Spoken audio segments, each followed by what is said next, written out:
No momento em que minha madrasta, Cynthia, se levantou, o ar na luxuosa sala de reuniões da Fundação de Arte Sterling congelou.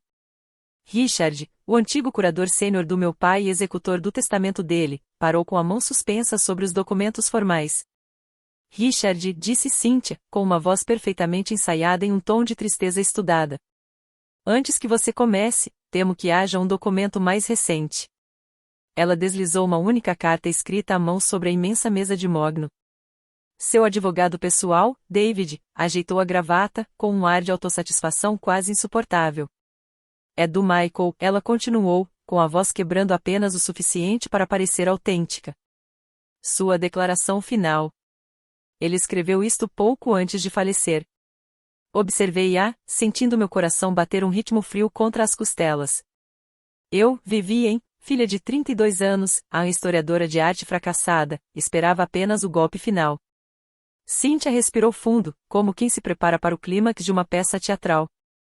Ele declara, disse ela, dirigindo-se à sala, que, devido ao histórico de sua filha Vivien, a considera mentalmente instável e incompetente para herdar.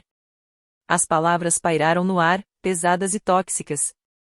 E me concede, ela concluiu, pousando a mão no peito, controle total e exclusivo da Fundação Sterling e de todo o patrimônio de 100 milhões de dólares. Todos me olharam. Cynthia, sua irmã Susan, o advogado delas. Esperavam que eu desmoronasse, que gritasse, que chorasse, que provasse o diagnóstico falso dela. Mas eu não o fiz. Apenas olhei para Richard. Richard, aos 62 anos, homem que havia trabalhado com meu pai por 4 décadas, não se mexeu. Não pareceu surpreso nem irritado. Apenas ajustou os óculos no nariz, olhou para a carta que Cynthia apresentará e então virou-se para o laptop. Clicou o mouse. Obrigado, Cynthia, disse ele, com a voz calma, quase clínica. Ao apresentar essa carta antes da leitura oficial do testamento, você acabou de acionar o protocolo de contingência. O sorriso de Cynthia congelou. O quê? Perguntou, a voz vacilando. David, o advogado, inclinou-se à frente, perdendo a arrogância. Que protocolo? Richard o ignorou. Seu olhar permaneceu fixo em Cynthia. A armadilha havia sido montada, e ela acabará de cair nela. Minha mente não apenas relembrou, revivi 12 anos de apagamento sistemático e cruel. Antes de Cynthia, meu pai Michael era o meu mundo. A Fundação de Arte Sterling não era apenas o negócio dele, era nossa casa, nosso refúgio. Ele me ensinou a ver, não apenas olhar, a descobrir a história, o traço, a alma escondida por trás da pintura. Então minha mãe morreu. E 18 meses depois, Cynthia chegou. Ela não era uma caçadora de fortunas vazia. Era pior, uma rival. Dona de uma galeria em Boston, viu o luto do meu pai como uma oportunidade de fusão corporativa. E ela não queria apenas o dinheiro dele, queria o nome, o legado, o lugar dele. Para isso, precisava me eliminar, o último elo vivo da primeira vida dele. Tudo começou de forma sutil. Eu nem percebi o golpe chegando. Vivien é tão emocional em relação à arte, Michael, eu a ouvia dizer, com aquela voz melosa de falsa preocupação. Ela não entende o lado prático dos negócios. Eu tinha 9 anos quando ela acidentalmente andou a poltrona favorita da minha mãe. Tinha 14 quando convenceu meu pai de que o ateliê dela ficaria melhor transformado em academia. O Gaslighting era uma obra-prima por si só. Tem certeza de que seu pai recebeu o convite para o seu recital, querida? Dizia. Deixei bem em cima da mesa dele. Não sei por que não apareceu. As ligações nunca passavam. A verdadeira campanha começou quando fui para a faculdade. Eu queria seguir os passos dele, ser curadora, fazer doutorado em Londres. Cynthia riu, como se eu tivesse anunciado que queria fugir com o circo. Michael, querido, dizia ela, isso não é uma carreira séria. Ela está fugindo da realidade porque é instável. Não precisava terminar a frase. Como a mãe dela. Cynthia plantou a semente e a regou por uma década. Convenceu meu pai de que eu era frágil, sonhadora, brilhante mas quebrada, um risco, não uma herdeira. E o pior, eu comecei a acreditar. Fiquei em Londres, enterrada em pesquisas. Construí uma reputação, publiquei artigos, tornei-me um nome no restrito mundo da história da arte renascentista. Mas, para minha família, eu continuava sendo a filha fracassada, incapaz de lidar com a vida real.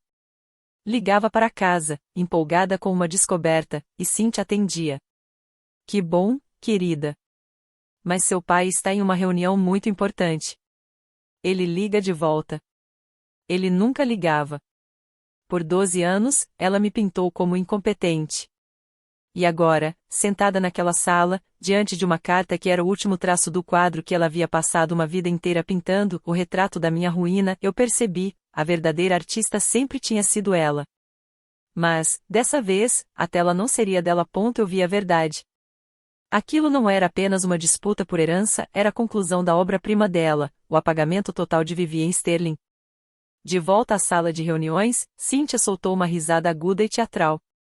A máscara de luto havia caído, revelando o mesmo sorriso triunfante que eu conhecia havia 12 anos. Um protocolo?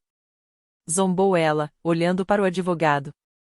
David, isso é uma farsa. Richard, você é apenas um funcionário. Eu sou a viúva de Michael. Essa carta, disse, batendo a unha no papel forjado, é a palavra final dele. Ele finalmente percebeu que a filha era um fardo. Ela voltou a olhar para mim, e o ar pareceu se partir com o veneno do seu olhar. Era um predador no auge, que finalmente havia encurralado a presa. Vivien, querida, ela disse, com a voz melosa, carregada de uma falsa piedade. Não se preocupe com nada. Minha irmã Susan fez um gesto em direção à mulher ao lado dela, que me deu um sorriso frio e contido. Conhece uma excelente clínica fora da cidade. Muito tranquila. Muito discreta. Senti o sangue gelar. Aquilo não era apenas uma ameaça de me deserdar. Era uma ameaça de me apagar, de me trancar longe e provar ao mundo a mentira da minha instabilidade. Ela não queria só roubar o legado do meu pai. Queria roubar a minha liberdade.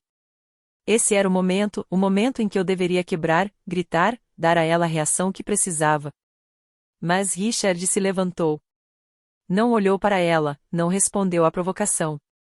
Apenas passou por Cynthia como se ela fosse um móvel e ficou ao meu lado. O simples ato de ignorá-la foi, por si só, um golpe de poder. Vivien, disse ele, em tom baixo e firme, seu pai deixou instruções muito específicas para mim. Disse que, quando este momento chegasse, você saberia o que fazer. Ele enfiou a mão no bolso do paletó e tirou um pequeno envelope selado. Não era um documento jurídico, era um envelope simples, de papel creme. Meu nome estava escrito nele, não com a caligrafia trêmula que meu pai tinha nos últimos anos, mas com o traço firme e confiante de tempos atrás. Cynthia parou de falar. David franziu a testa, confuso. Minhas mãos tremiam quando peguei o envelope e rompi o lacre de cera. Dentro, não havia cartas nem instruções, apenas 5 cartões grossos. Em cada um, uma sequência de palavras aparentemente sem sentido, pequenas frases, números de catálogo e referências de página. Página 42, prancha 8B, Adoração de Lipi. Catálogo 117, O fracasso de Sumato. Página 201, A mão esquerda do Duque. David se levantou, irritado. O que é isso? Mais jogos? Temos um documento legalmente vinculante aqui? É um código, eu disse. Minha voz vacilou por um instante, mas estava clara. A névoa de dúvida que me envolvera por 12 anos se dissipava. Cynthia me encarou, incrédula. O quê? Olhei para os cartões e, pela primeira vez, não me senti a filha fracassada. Senti-me a historiadora que meu pai havia treinado. É uma cifra, expliquei, olhando para Richard. Baseada no texto de Vasari, edição de 1568. Era um livro sobre o Renascimento italiano, o mesmo que eu e meu pai havíamos estudado juntos durante um verão inteiro, quando eu tinha 16 anos. Eu ainda sabia cada página de cor. Não era um simples procure seu advogado. Era meu pai falando comigo do túmulo, em uma linguagem que só eu entenderia, uma linguagem que Cynthia, com toda a sua fala sobre negócios e praticidade, jamais decifraria. Ele havia se preparado para isso. E havia me preparado também. Richard fez um leve aceno, quase imperceptível. A parte dele estava cumprida. O resto dependia de mim. Levantei-me, pegando meu casaco.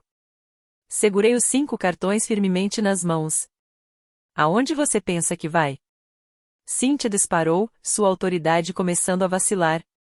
Esta reunião ainda não terminou.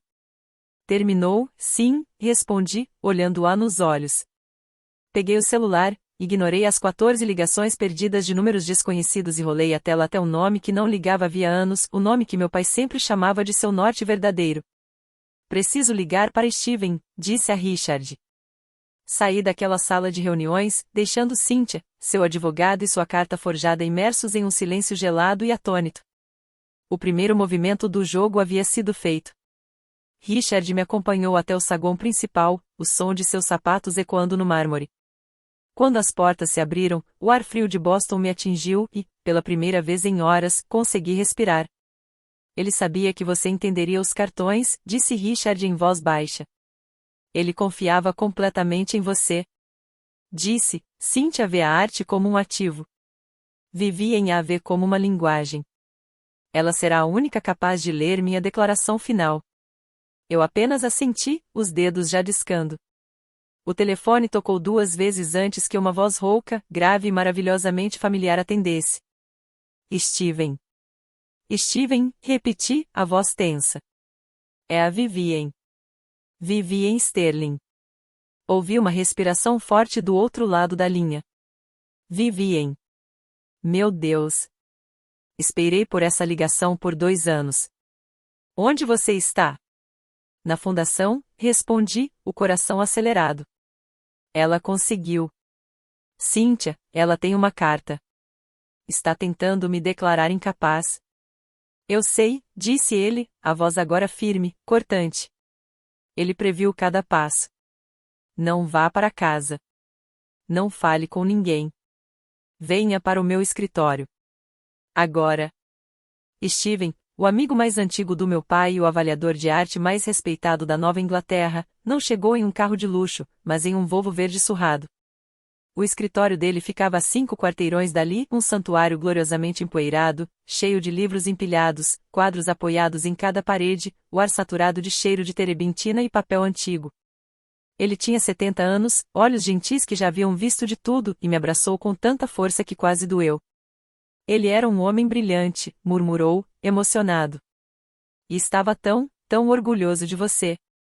Agora, vamos ver o que temos aqui. Espalhamos os 5 cartões sobre a mesa desorganizada. Para qualquer outra pessoa, aquilo parecia um amontoado de referências desconexas.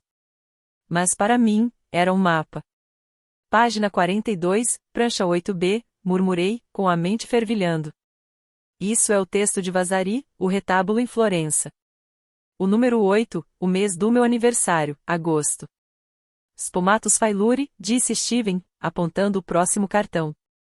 Ele sempre chamava aquele quadro de uma falsificação que quase comprei em 98. Isso mesmo, respondi, as lembranças voltando como um vendaval. Era o número do lote. Trabalhamos por 20 minutos. O doutorado que tantos chamavam de inútil agora abria uma porta que meu pai havia construído apenas para mim. Não era uma mensagem, era um conjunto de coordenadas. Não é uma senha, falei, encarando Steven enquanto as peças se encaixavam. É um número de cofre. O Fars Charter Bank, filial de bens privados em Beacon Hill. Os números são do cofre. Steven soltou um longo suspiro. Caminhou até um cofre pesado escondido atrás de uma tapeçaria do século XVII, girou o dial e o abriu. De lá, retirou uma única chave de cofre, de latão simples. Ele me entregou isso há 6 meses, disse, a mão tremendo levemente enquanto a colocava na minha. E me disse, quando Vivien souber qual é a porta certa, entregue a ela. Nem 1 minuto antes. Ele também me deu um envelope lacrado. Um documento legal, procuração limitada, assinada e autenticada 2 anos antes, concedendo a mim, Vivien Sterling, acesso exclusivo ao cofre número 8.119.201, válido apenas após a morte dele. No banco, o gerente foi frio e burocrático, até ver o documento autenticado e a chave de Steven. Fui conduzida até o cofre, uma sala silenciosa e gelada, com cheiro de aço e dinheiro antigo. Meu coração batia alto demais. Esperava encontrar dinheiro, joias ou alguma carta de despedida. Mas o cofre estava quase vazio. Nenhum ouro, nenhum tesouro. Apenas 2 objetos. Um grosso livro de capa de couro preta, do tipo que meu pai usava para registrar suas aquisições privadas, e um HD externo, fosco, preto, pesado. Olhei para eles, e a dor deu lugar a uma clareza fria e cortante. Meu pai nunca fora um homem sentimental. Era um estrategista. Aquilo não era uma lembrança, era uma arma. Não falamos durante o trajeto de volta ao escritório de Steven. O peso do livro em meu colo parecia o de uma lápide. O HD, uma bomba prestes a explodir. Trancamos a porta. Steven serviu 2 taças de conhaque, as mãos tremendo um pouco. Ele sempre gostou de um drama, resmungou. Por qual começamos? O HD, respondi baixinho. O HD explica. O livro prova, disse ele. Ele conectou o dispositivo. A tela piscou, e então o rosto do meu pai surgiu. Não o homem forte que eu lembrava, mas sua versão frágil, pálida, que Cynthia havia escondido do mundo. Ainda assim, seus olhos queimavam com a mesma intensidade. Minha querida Vivien, começou. Se você está vendo isto, é porque eu me fui, e Cynthia jogou sua última carta. Falava devagar, com voz suave e firme. Você deve ter se perguntado por que deixei que ela afastasse. Porque parecia cego. Eu não estava cego, Vivien. Eu estava sendo paciente. Os médicos lhe haviam dado 2 anos de vida. Ele poderia ter lutado em público, mas isso destruiria tudo, inclusive a mim. Então, ele jogou o jogo longo, silencioso, reunindo provas. Passei meus últimos 2 anos construindo sua fortaleza, ele dizia. O HD é o porquê. O livro é o como. Abri o livro. As páginas estavam repletas de datas, contas bancárias, pinturas forjadas, fundos de caridade desviados. Meu pai não havia deixado uma herança. Ele havia deixado um dossiê. Cynthia havia substituído a beleza por falsificações e apagado o legado da minha mãe. Ela não suportava a sombra da sua mãe, disse meu pai no vídeo. Então a apagou. E você? Ele se inclinou para a câmera, a voz baixa, serena. Usei o narcisismo dela contra ela. Deixei que a exilasse, porque a distância a tornava intocável. Ela achava que estava te banindo. Mas eu estava te preparando. Você é a única especialista capaz de expor as mentiras dela. Houve uma pausa, e então ele completou, com ternura. A armadilha está montada, meu amor. Agora, faça a sua jogada. No dia seguinte, de volta à sala de reuniões, Cynthia entrou sorrindo como uma vencedora até o rosto do meu pai surgir na tela. Sereno, firme, ele começou a falar. Revelou tudo. As falsificações, os roubos, as transferências ilegais, as obras falsas que ela havia colocado no lugar das verdadeiras. E então, com precisão cirúrgica, apresentou o testamento. 70% para mim. 30% para ela, somente se nunca contestasse o resultado. Se você lutar contra isso, dizia ele no vídeo, o FBI receberá todas as provas. O rosto de Cynthia desmoronou. A fúria deu lugar ao pânico, e depois ao vazio. Eu a encarei, a voz firme, sem raiva, apenas verdade. Ele me deu o legado dele, disse. E deu a você uma indenização. Você nunca foi a parceira dele, Cynthia. Foi a falsificação mais cara que ele já criou. Ela pegou o dinheiro e desapareceu. 1 mês depois, eu estava de pé na grande galeria da Fundação Sterling, agora como diretora. Vi, com lágrimas contidas, a verdadeira Monai, a pintura favorita da minha mãe, ser pendurada novamente em seu lugar. Minha pesquisa inútil havia sido, afinal, a peça final do quebra-cabeça. Meu pai nunca me abandonou. Ele me armou. Seu amor não era barulhento, era estratégico, paciente, eterno.